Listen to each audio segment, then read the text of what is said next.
We all know combating the coronavirus is a challenge. With privacy and tracking concerns being an issue, how can it be done with apps? Today's guest, Po Shin Lo from Carnegie Mellon, talks about an app he's invented that uses a mesh network to help his college, and also my alma mater, Georgia Tech, is using this app. It helps them combat COVID-19 among their students, without all the students having to download the app and protecting privacy concerns. This is a fascinating conversation that you'll want to hear. This is episode 732, Using Math and a Remarkable App to Privately Combat COVID-19. Welcome to the 10-Minute Teacher Podcast, hosted by author, educator, speaker, and mom, the Cool Cat teacher, Vicki Davis.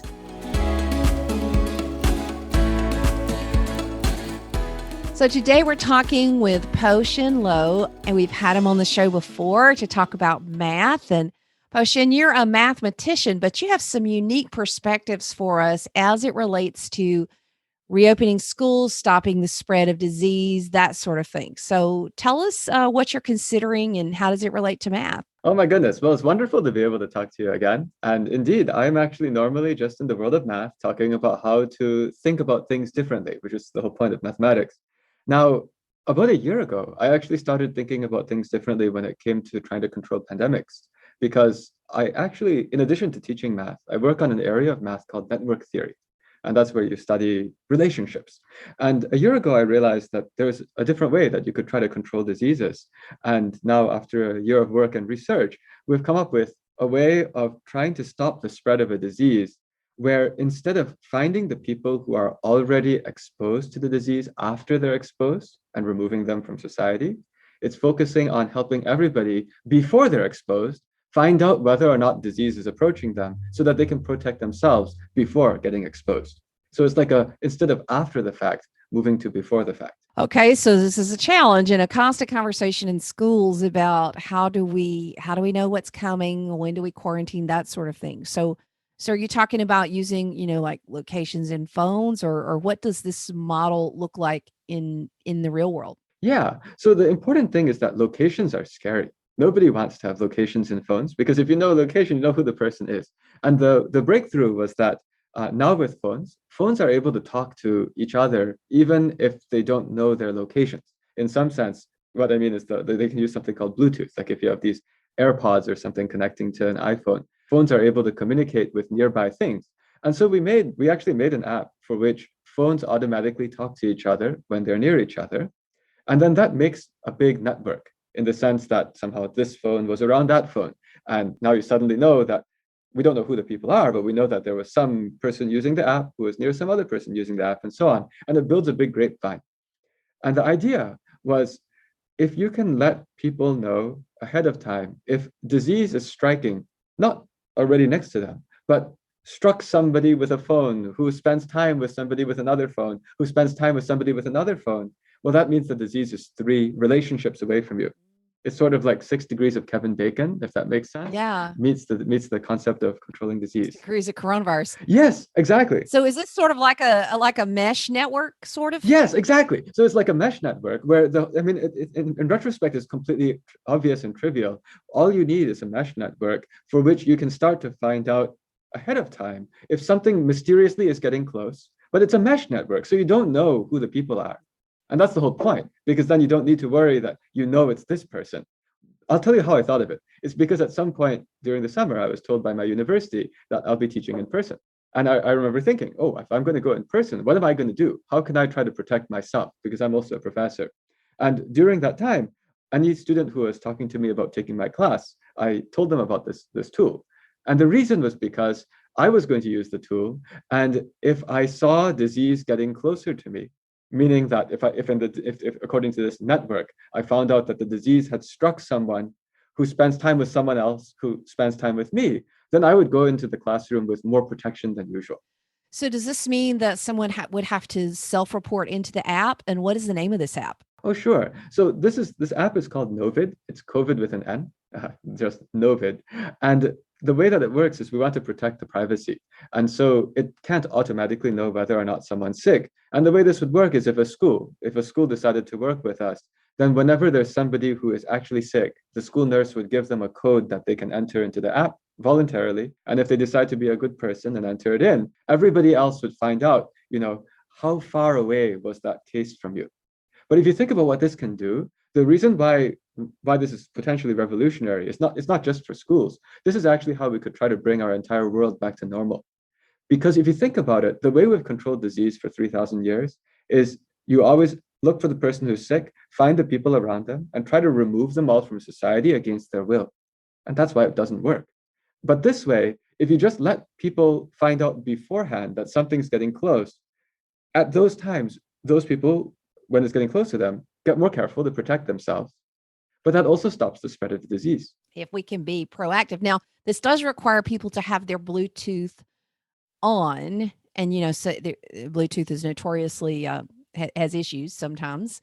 Do you find a problem getting your students to turn on their Bluetooth? No, that's because there's two kinds of Bluetooth, actually. There's normal Bluetooth, and there's something called Bluetooth low energy. That's kind of getting into the technical geeky part, but we actually use Bluetooth low energy. And so the way that this works, I have it on my phone right now. It barely uses any of the battery life, but it just stays on at all times, talking to the nearby devices. Like my phone right here, I'm testing all of these. So this thing found out that some other phone was nearby, and it just does that during my normal day. I just do my normal day's work, but it's building up this mesh network, which is very importantly anonymous.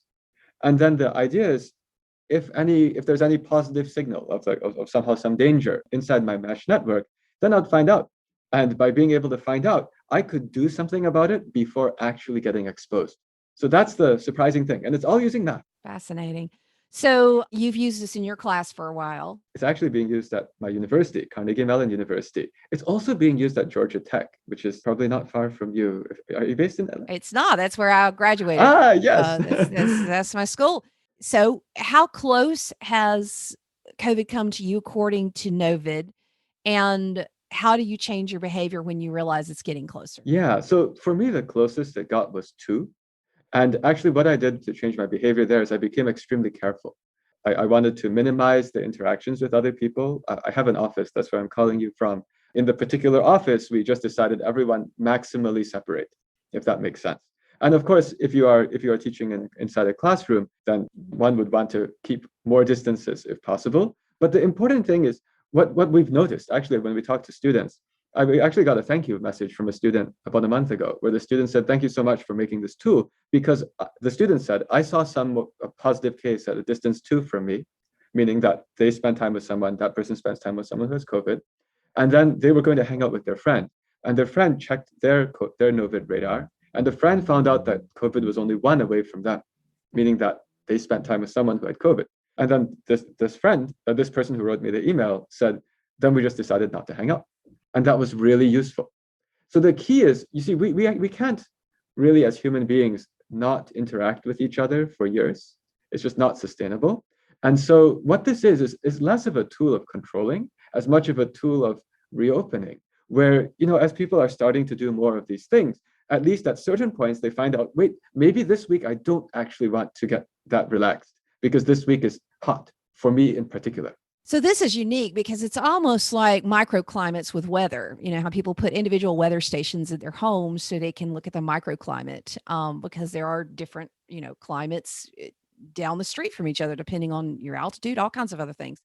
So this is almost like your micro view of how coronavirus is around you. Yes. And that's actually why I'm pushing on this research so hard. It's because we now realize that we have accidentally discovered a completely new way for humanity to avoid disease. It's actually more than about reopening schools. Because if you think about what this can do to any disease, the next terrible disease, before we even have a vaccine, the difference between this and what we're doing today is today, all you do is when there's about 10 cases in your city, you kind of start relaxing and opening up because people have to. And it becomes 10 cases, 20 cases, 40 cases, too many cases. And then you shut down, go back down to 10, and then start reopening again. But and it's a cycle that never stops. But with this kind of a tool, if you had 10 cases in the city, most of the city does its things, and 100 people are still freaking out. The correct 100. What I'm saying is that instead of having to shut down the entire city or the entire state, you could imagine that the next time we have a disaster, or even in the middle of the current one, you could potentially have a lot of activity happening where it's not, where there isn't this direct disease. But then whenever the direct disease gets there, then everyone quickly, protects themselves. And that actually also reduces the spread of the disease, so that instead of the 10 cases growing, you can actually have activity while you're controlling the cases at the same time. So this is fascinating. How can people find out more about Novid and bringing it to their university or school? Yeah, so if you go to the novid.org website, that's novid.org, you'll be able to contact us. There's a form. We would love to talk to you. I'm actually a math professor. I'm a scientist. And so what I'm doing this for is I actually really want to make sure that the next time a pandemic strikes, we don't have this repeat itself. And because of the power of what we've actually just made, we're very interested in having this rolled out as widely as possible. There are scientists who are following this closely, not only myself. Because if we work together with you, if we're working with your school district, for example, we will be trying to figure out the best way to use this totally new type of tool to help protect your area. And the benefit to society is as we do this, we will find out how this new method is ideally used. Like, that's how exciting it is. This is a new method of early warning that was simply not accessible to human civilization until this year, because you really need, until the last few years, because you really need all these smartphones in people's pockets to anonymously do that. Have you had any students who have refused to join or just don't want to join, or any pushback at all? Well, we never made it mandatory. So we know that not everyone has it installed. For example, in my university, only about 30% of people have it installed, but that's enough. The key is, once the difference between this tool and all the other ones you've ever heard of, there are all these other apps. The other apps are all designed to say, hey, you were around somebody who's sick, now go home. But for that kind of an app, you really need everyone to have it, because as soon as there's a little fire, you got to quickly grab that fire. With ours, it's okay if not everyone has it, because it's like relaying information through the grapevine. And the point is, in a school, people, the relationship networks, if that makes sense, are dense enough that even if you're missing a few people who have chosen not to use the app, there are other paths that go through other people that can relay this information saying it's close. So actually, from our perspective, once you have 30%, we're done. Because at 30%, in a dense environment like a school or a university, even if some people are just not using it, the others that are using it relay all of the signals, if that makes sense. And you just still hear through the grapevine. Fascinating. Well, thank you for coming on the show and talking about Novid. I've got to learn more. So we're all going to go to, you said novid.org, right? That's right. And take a look at that. This is fascinating. I mean, the thing is that we all know that complete shutdowns don't work. I mean, we were all at home for 2 months, and it kept extending it and saying flatten the curve. And absolutely, what happened? Like, I don't know what happened. Seriously. I mean, it was like everybody I know had it in December, including me. So it didn't feel like the curve flattened much. I think it's going to take some innovative approaches, don't you? Yep. And that's why we're excited. It's because the difference between forcing everyone to do something and letting it be focused and actually empowering the individual, like that's really what this is about.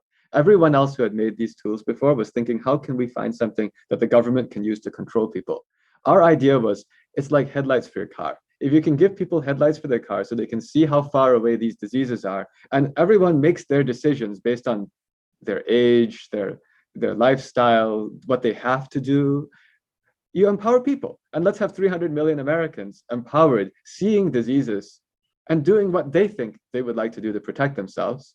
That's much better than just somehow having everyone forced to do the same thing because there's no information. Well, in a free society, we know that doesn't work very well. Yes, that's right. I mean, you have states that have been in complete shutdown for a very long time and are having massive numbers of cases. So we know that folks are getting out. Well, thank you for being proactive, using your mind. Yes, you can have imagination with math. You can invent new things with math. Math is fascinating. I hope folks will go and listen to our previous show where we talked about some your fascinating approach to math. And thank you, Po-Shin. Appreciate it. Thank you so much. If you enjoyed today's 10-Minute Teacher podcast, why not subscribe on iTunes? You can also catch up with Vicki on Twitter at CoolCatTeacher, or level up and learn with her blogs and free resources at CoolCatTeacher.com. Thanks for listening.